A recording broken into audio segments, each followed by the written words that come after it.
Well, hi guys, and welcome back to my channel. Today I'm going to be cooking something really special. It's beef and onion parmentier, which means it's beef and onion in a very delicious gravy and covered with creamy mashed potato.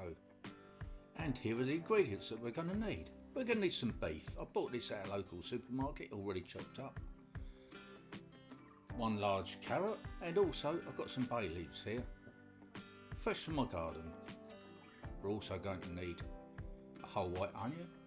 We're going to need some salt and pepper, mushrooms, some garlic powder, 1 teaspoon of mixed herbs, some chilli flakes, not too much, just about 1/4 teaspoon to give it a little bit of a kick.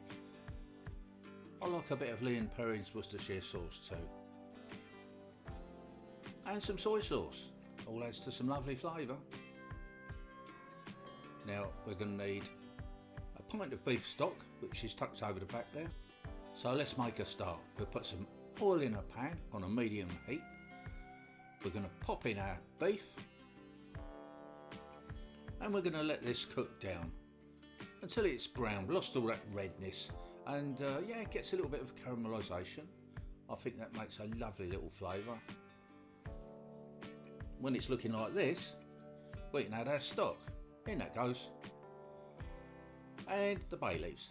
Give them a little bit of a scrunch so it releases the flavour. Pop them in. Garlic powder.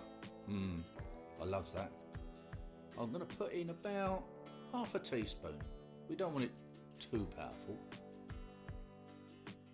There's our chilli flakes. Then again, not too many, but then it's entirely up to you.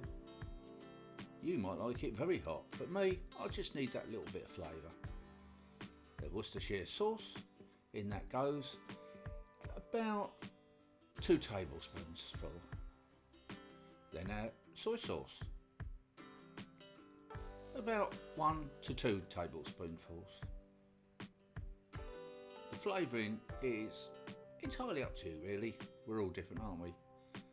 Bit of seasoning, freshly cracked black pepper, ooh delicious, and some sea salt. And of course we're going to add 1 teaspoon of mixed herbs, and a sneaky one, some brown sauce. A nice big squirt of that goes in.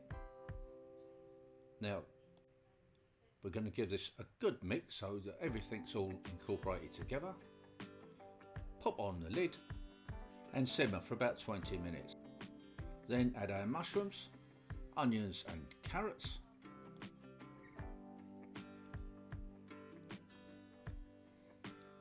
Add a drop more stock. Then we're going to give this a final stir. Well, it might not be the final stir, but we're going to stir this up. Then pop the lid back on and we're going to let this cook down for about 45 minutes because we want that beef to be really tender. And we've got to take out those bay leaves, don't forget them, there's 1, I counted them going in, we had 3 didn't we? 1 more to go, take that one out, there, delish. If it seems a bit dry, you can adjust it by adding a little bit more liquid. Give this a stir, you can see that it's thickening up nicely now. So it's about this time that we can make our parmentier. So in my pie dish, we're going to add this mixture. We're going to put that all in. Have you noticed how it's changed its colour? It's so dark and rich and, well, it smells fantastic. Just level it over just a little bit and then we can go on with our mashed potato. Lovely creamy mashed potato. Got some butter in it, got some whole milk in it.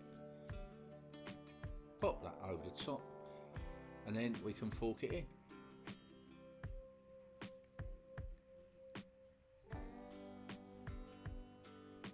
Try and make a nice neat job because it's going to look better. There we go, lovely jubbly. Then we're going to grate some cheese over the top. I've used a really strong cheddar cheese, this is one of my favourites. Then it's off to the oven until it's nice and brown and crispy on top like this. It's hard to say how long it's in there for, probably about 15 minutes I should think. Depends on your oven. And oh boy, it's time for my taste test. Favourite part of the day, this. And I'm going to be serving this up with some lovely fresh asparagus spears and a hefty knob of butter on the top. How amazing is that? Please try this recipe for yourself, guys. Honestly, it is fantastic. It is so tasty and a reasonable price. Don't forget to subscribe to my channel. See you all again next time, and bye from me and bye from my kitchen.